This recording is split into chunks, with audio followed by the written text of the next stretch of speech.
আচমকা পেছন থেকে ডাকটা একদম পছন্দ নয় সুশীতল বাবুর। বিশেষ করে কোনো শুভ কাজে বেরোনোর সময় তো কখনোই নয়। নামের সঙ্গে এ ব্যাপারে কোনো সামঞ্জস্যই নেই তার। এমনিতে চালচলনে, আচার আচরণে, স্বভাব গতিতে মোটামুটি নরম সরম ভাব থাকলেও পেছনে কেউ ডাকলেই তার মেজাজটা আর সুশীতল থাকে না, অসম্ভব কুপিত হয়ে পড়েন। যেমন হলেন আজকে এই খানিক আগে। সকাল সকাল উঠে স্নান সেরে ছাদে গিয়ে সূর্যের দিকে তাকিয়ে ওম জবা কুসুম শঙ্কাসন বললেন। তারপর কাঁচা ধুতি পাঞ্জাবি পরে চুল আঁচড়ে বগলে ছাতা নিয়ে বেরোলেন। বারান্দায় থেকে গিন্নি দুর্গা দুর্গা বললেন, গলায় আঁচল জড়িয়ে জোরহাত কপালে ঠেকালেন। চৌকাঠ পেরিয়ে দরজাটা ভেজিয়ে রাস্তায় পা দিয়েছেন কি দেননি, পেছন থেকে কর্কশ গলার আওয়াজ, সুশীতলদা, সুশীতলদা, কোথায় চললেন সাত সকালে? কোনো উত্তর নেই। দেবার প্রয়োজনও মনে করলেন না, চুপচাপ হাঁটতে লাগলেন। রতন পাগরাশির কয়লার গোলার কাছে আসতেই আবার সেই হেঁড়ে গলা, ও সুশীতলদা, বলি এত হন্তন্তয় কোথায় যাচ্ছেন? কিসের এত তাড়া? পালের দোকানের এক ভাঁড় চা খেয়ে গেলে হতো না? সুশীতলবাবু অনেকক্ষণ ধরে শুনে আসছিলেন। পেছনে না তাকিয়ে গলার আওয়াজ আর কথা বলার ধরন দেখে বুঝে নিয়েছিলেন লোকটা আর কেউ নয়, সামনের বাড়ির নিকামায় আশুতোষ চক্রবর্তী। দেখলে পিত্তি চটকে যায়। 7 জন্মে কথা বলেন না তার সঙ্গে, অথচ লোকটা সকলের সবকিছুর মধ্যে থাকে। চাঁটি ফাটা রোদ্দুরে ক্লান্ত গলদঘর্ম হয়ে দুহাতে দুটো ভারী ব্যাগ নিয়ে বাজার থেকে ফিরছি, বেচু শিকদারের তেলে ভাজার দোকানের বেঞ্চিটা থেকে ভেসে এলো, সুশীতলদা, কটা বাজে দেখুন তো। ভাবুন অবস্থাটা, পিত্তি চটকে যায় কিনা বলুন। দেখছে দুহাতে দুখানা 10 কেজির ব্যাগ, ঘাড় বেঁকে যাচ্ছে, তার মধ্যে বাবুকে টাইম বলতে হবে? এ কি হাওড়া স্টেশনের সামনে দিয়ে যাচ্ছি, নাকি যে বড় ঘড়ির দিকে তাকিয়ে সময় বলা যাবে? কিংবা ধরুন আপনি টালিগঞ্জে অটো লাইনে দাঁড়িয়ে আছেন, সামনে 50 জন লোক লাল হলুদ ছোপ লাগা দাঁত নিয়ে একগাল হেসে আপনার ঘাড়ের উপর হুমড়ি খেয়ে পড়ে জিজ্ঞেস করলো, হ্যাঁ ওয়ার্ল্ড কাপ দেখছেন তো? ইংল্যান্ড জার্মানি যতই তরপাক, ব্রাজিলকে বিট করতে পারবে না বলুন। রোনাল্ডো, রোনাল্ডিনিও, কার্লোস, কাপুদের চটকি আলাদা বলুন না। কেউ এমন করলে পিত্তি চটকায় কিনা বলুন। মাঝে মাঝে মনে হয় ওর নাকে একটা ঘুষি বসিয়ে সব প্রশ্নের মধ্যে একটা বলুন জুড়ে দেবে। আরে বাবা, আমি কি তোর ইয়ার দোষ, না তুই আমার দাবা খেলার পার্টনার যে সব কথা বলতে হবে তোকে? ভালো করে কথা বলতে পারে না, জীবনে কখনো সুশীতল বলতে পারলো না, শশা করে সুশীতল বলে দেবো। একদিন কুকুরটাকে লিলিয়ে হাড়ে হাড়ে টের পাবে, পালাবার পথ পাবে না। আপন মনে বিড়বিড় করতে করতে হেঁটে যাচ্ছেন সুশীতলবাবু। বেশ বুঝতে পারছেন আশুতোষ চক্রবর্তী তার 3 ফুটের মধ্যে এসে গেছে। হাওয়াই চপ্পলের ফ্যাট ফ্যাট আওয়াজ কানে আসছে, বিরক্তিকর লাগছে। জুতো খেষ্টে খেষ্টে চলা একেবারেই পছন্দ করেন না তিনি। মনে মনে ওর মুন্ডপাত করে ছাড়ছেন। একবার ভাবলেন দাঁড়িয়ে 2 কথা শুনিয়ে দেবেন, কিন্তু ওর মতো অসভ্য বর্বর আহাম্মকের সঙ্গে বাক্য বিনিময় দূরের কথা মুখ দর্শন করতে ইচ্ছে করে না। তার উপর ওর একটা শুভ কাজে বেরোচ্ছেন, চিঠিখানা আজকে ডাকে না দিলেই নয়। অনেক চেষ্টা চরিত্র করে মেয়ের জন্য একটা সত্যিকারের ভালো পাত্রের সন্ধান পাওয়া গেছে। কাগজে বিজ্ঞাপন দিয়েছিলেন বক্স নম্বর দিয়ে। 33খানা চিঠি এসেছে, তার থেকে বেছে গুছে মনের মতো একটা পাত্র ঠিক করেছেন। সব দিক থেকে ভালো, ইঞ্জিনিয়ার, মাল্টিন্যাশনাল কোম্পানিতে মোটা মাইনের চাকরি করে, বাবা মার একমাত্র সন্তান, কলকাতায় নিজের বাড়ি, কোনো দাবি দাওয়া নেই। সকালবেলা গৃহদেবতার আশীর্বাদ নিয়ে চলেছেন পোস্ট অফিসে চিঠিখানা ডাক বাক্সে ফেলার জন্য। সুশীতলবাবু মানুষটা কারো সাথে পাঁচে থাকেন না, মানে থাকতে চান না। পাড়াতেও কারোর সঙ্গে কোসমিনকালে মেশেন না। বাড়ি আর অফিস, অফিস আর বাড়ি করে কাটিয়ে দিয়েছেন এতটা কাল।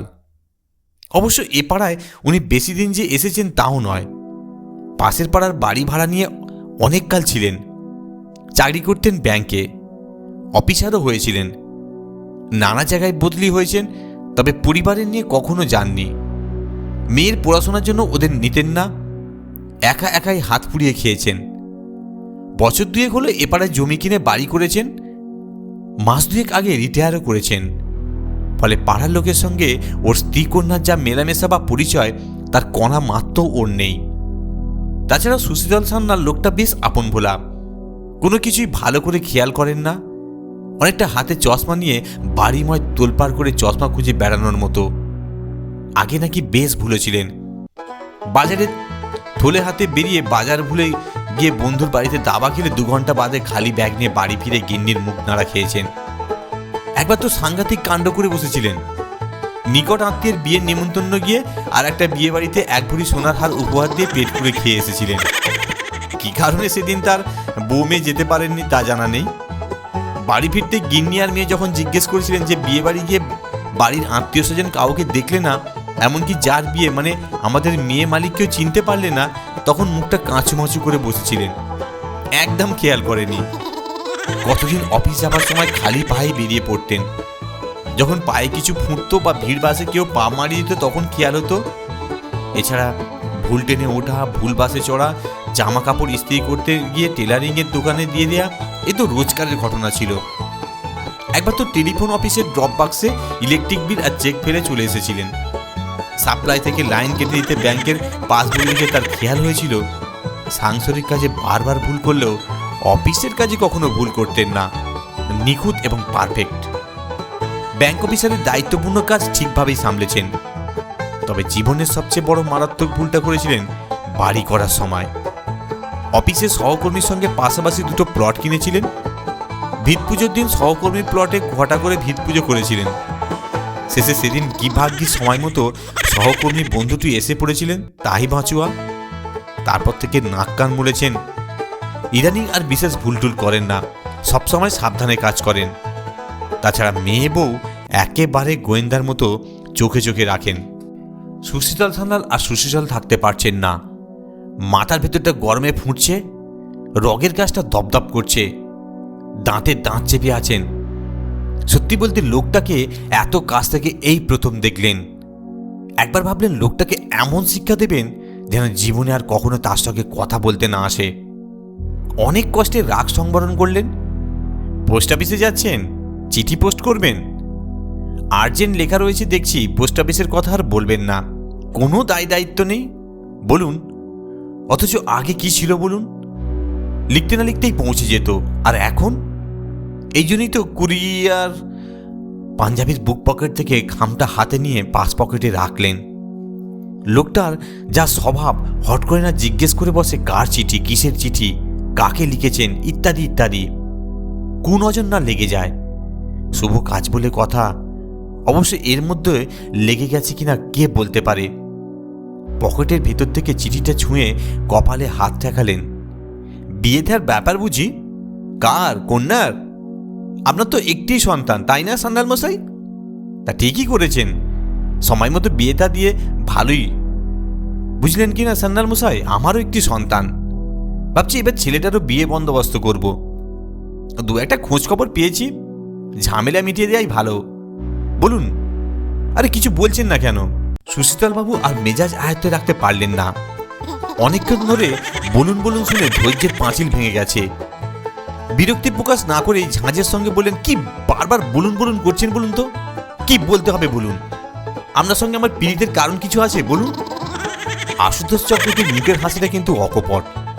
পান খেয়ে খেয়ে দাঁতে ছোপ ধরে গেলেও হাসবার সময় গাল ছাড়িয়ে হাসেন। মুখের মধ্যে কোনো রকম বিরক্তি বা শয়তানি বা ভণ্ডামির চিহ্ন মাত্র থাকে না। গদগদ হয়ে একগাল হাসি নিয়ে বললেন, আপনিও তো প্রত্যেক কথা শেষে একটা বলুন লাগাচ্ছেন, আর আমি বলুন বললে আপনি রেগে যাচ্ছেন। আচ্ছা বলুন, কথা শেষে এই যে বলুন বলার অভ্যাস, এটা কি খারাপ বলুন? শুনতে বেশ ভাল লাগে না বলুন?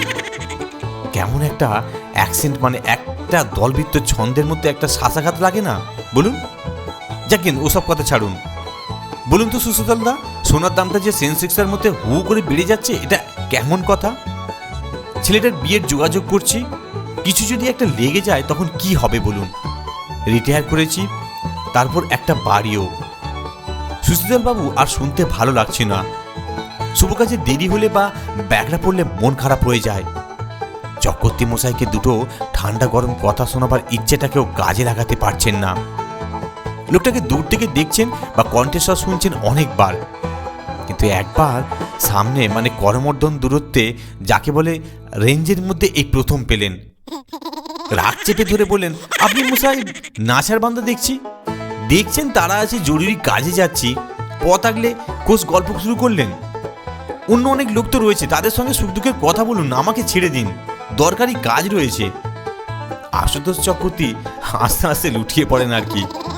মিনিট দুই ধরে ঘাড় এপাশ ওপাশ করে হেসে নিয়ে মোলায়েম করে বলেন, হ্যাঁ বটেই তো, দোষ তো আমারই। আপনাকে খামোকা আটকে রাখলাম, উচিত কাজ হয়নি বলুন।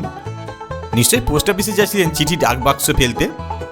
বুকের কুলুঙ্গিতে উঁকি মারছিল দেখেছি, তবে পাস পকেটে রাখার দরকার ছিল না। বুঝতে পারছিলাম বিয়ে থার ব্যাপার, কোনায় হলুদের টিপ দেখেই ধরেছি। বেশ করেছেন, যান, আপনাকে আটকাবো না।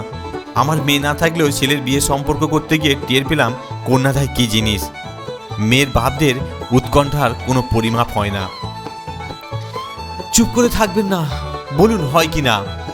হয় না? হয় না সান্যাল মশাই? আমি জানি হয় না। সুশীতলবাবু আস্তে আস্তে পাল্টে যাচ্ছেন। এই লোকটা সম্বন্ধে কত কিছু ভেবে বসে আছেন, মনে মনে কত গালাগাল দিয়েছেন, অথচ একবারও তার মনে এলো না লোকটা কত কিছু জানে। World cup football, Ronaldo, Ronaldinho, Carlos কাপুদের নাম, সোনার দাম, সেন্সেক্স, সহবাগের ব্যাটিং, লাঞ্চের আগে সেঞ্চুরি মিস করা, ট্রিপল সেঞ্চুরি, এমনকি দলবৃত্ত ছন্দ অব্দি অকপটে উগড়ে দিচ্ছে। লোকটা নিশ্চয়ই শিক্ষিতই হবে। কিছুটা আফসোসের ভঙ্গিতে বলেন, আপনি তো রাস্তার উল্টো দিকের বাইরে থাকেন, তাই না? আশুতোষ চক্রবর্তী এবার জোরে না হেসে ঠোঁটে হাসলেন, ভাবটা যেন এইরকম দিলেন তো তোমার মাথা থেকে রাগের পাহাড়টা নামিয়ে। মোলায়েম করে বললেন, আগে না সান্যাল মশাই, আমি এ পাড়া ছেড়ে গেছি বছর দুয়েক আগে। মানে আপনি বাড়ি করলেন আর আমিও চলে গেলাম। নর্থ কলকাতায় আমার ছেলে বাড়ি করেছে। জমিটা অবশ্য পৈতৃক, তবে ভিত পুজোটা ঠিক নিজের জমিতেই করেছিল। সুশীতলবাবু লজ্জা পেলেন, মনে মনে ভাবলেন লোকটাকে এতদিন নিকাময়, অসভ্য, বর্বর, আহাম্মক মতো কিছুই না ভেবেছেন। এখন দেখা যাচ্ছে পুরোটাই উল্টো। বরং লোকটা কর্মঠ, জ্ঞানী, সামাজিক, মিশুকে এবং সর্বোপরি শিক্ষিত। সাধারণত হেসে কথা বলার অভ্যেস না থাকলেও মুখে চেষ্টিতে হাসি ফুটিয়ে বললেন, প্রায় আপনাকে এ পাড়ায় পথে ঘাটে বাজারে দূর থেকে দেখি, এমনকি ওই হলুদ রঙা বাড়িটায় ঢুকতেও বেরোতে দেখি বলে ভাবতাম ওখানেই আপনি থাকেন। বুঝলেন কিনা সান্যাল মশাই, এই পাড়াটাকে বড্ড ভালোবেসে ফেলেছি। আপনি ঠিকই ধরেছেন, আপনি তো 2 বছর এসেছেন, পাড়ার খবর টবর বিশেষ রাখেন না। ওই বাড়িটা আমার এক বন্ধুর, একটা বিশেষ কাজে আমাকে মাঝে মধ্যে আসতে হয়। তাছাড়া এখানে আমার অনেক মানুষের সঙ্গে আত্মার সম্পর্ক, তাই দূরে চলে গেলেও সপ্তাহে 2-3 দিন আসতেই হয়। আশ্চর্য হলেন বলুন? সুশীতলবাবু চুপ করে আছেন দেখে আবার শুরু করলেন, বুঝলেন না তো, ধর্মের কল বাতাসে নড়ে, এবার বুঝলেন? আচ্ছা চলি। ও হ্যাঁ, আর একটা কথা, আপনি যতই আমাকে অ্যাভয়েড করুন আর অপছন্দই করুন, আমি কিন্তু আপনাকে খুব পছন্দ করি। আমার ছেলের জন্য খোঁজাখুঁজি করছি। কাগজের বিজ্ঞাপন দেখে 2-1টা চিঠিও দিয়েছি। তা যদি লেগে যায় তাহলে কিন্তু নেমন্তন্ন করব। অবশ্যই আসতে হবে সপরিবার। দেখা হবে, চলি। সুশীতলবাবুর মনটা আজ সত্যিই বেশ সুশীতল। বারান্দায় বসে হাতের খামটা বারবার নেড়ে চেড়ে দেখছেন। মুক্তোর মতো অক্ষরে লেখা সমীরণ সান্যাল, 7/3, মোহিনীকুণ্ডক লেন, কলকাতা 34। প্রেরকের নামের জায়গায় সংক্ষেপে লেখা শম্ভুনাথ চক্রবর্তী, বেলগাছিয়া, কলকাতা। মেয়ের ফটো পাঠিয়ে যে চিঠিটা পাঠিয়েছিলেন তার উত্তর এসেছে। ছেলে খড়গপুর IITর ইঞ্জিনিয়ার, একমাত্র সন্তান। ছেলের বাবা বিশ্ববিদ্যালয়ের অর্থনীতির হেড অব দ্য ডিপার্টমেন্ট ছিলেন, সম্প্রতি রিটায়ার করেছেন। অনাথ ছেলে মেয়েদের জন্য অনেকগুলো স্কুল করে দিয়েছেন। মেয়ের ফটো দেখে তাদের সম্পূর্ণ পছন্দ হয়েছে।